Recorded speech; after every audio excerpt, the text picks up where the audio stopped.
entrer en vigueur, l'accord de Paris devait être ratifié par au moins 55 pays représentant 55% des émissions de CO2.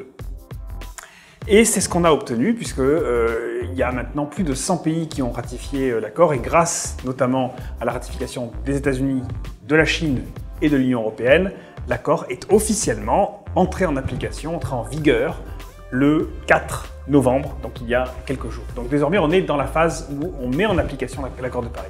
Et donc la COP22 est aussi ce qu'on appelle la CMA1, c'est-à-dire la première réunion d'application de l'accord de Paris.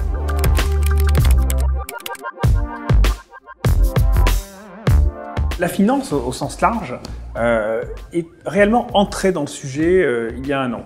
Un peu avant la COP21, avec des engagements qui ont été pris par le secteur financier.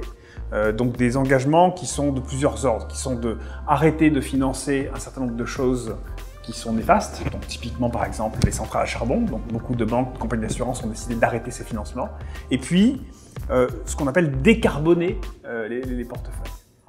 Et ça, donc, on est dans ce cadre-là aujourd'hui. Beaucoup d'investisseurs institutionnels, de sociétés de gestion sont en train de proposer des solutions pour avoir des portefeuilles avec moins d'impact carbone. Ce qui veut dire concrètement investir moins dans les énergies fossiles et investir plus dans les énergies renouvelables, mais surtout et aussi dans l'efficacité énergétique des sociétés industrielles. Donc c'est ça aujourd'hui qu'on fait.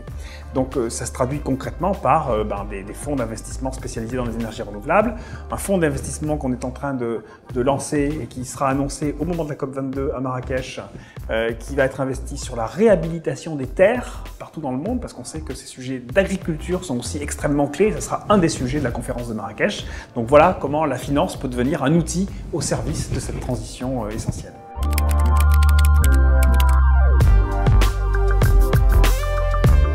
Paris a un écosystème extrêmement favorable.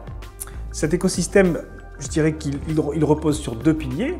Le premier, c'est une collaboration de longue date, assez unique et forte entre les acteurs privés et les pouvoirs publics. Et ça s'est traduit notamment par des évolutions réglementaires extrêmement importantes, notamment le désormais fameux article 173 de la loi sur la transition énergétique qui oblige tous les investisseurs institutionnels à mesurer et à publier l'empreinte carbone de leur portefeuille. C'est unique au monde, seule la France a été dans ce sens-là. Et donc cette collaboration entre les pouvoirs publics et le secteur privé a abouti à plus de reporting, une meilleure connaissance des enjeux et donc un système financier qui va plus dans le sens du développement durable. Ça, c'est le premier pilier.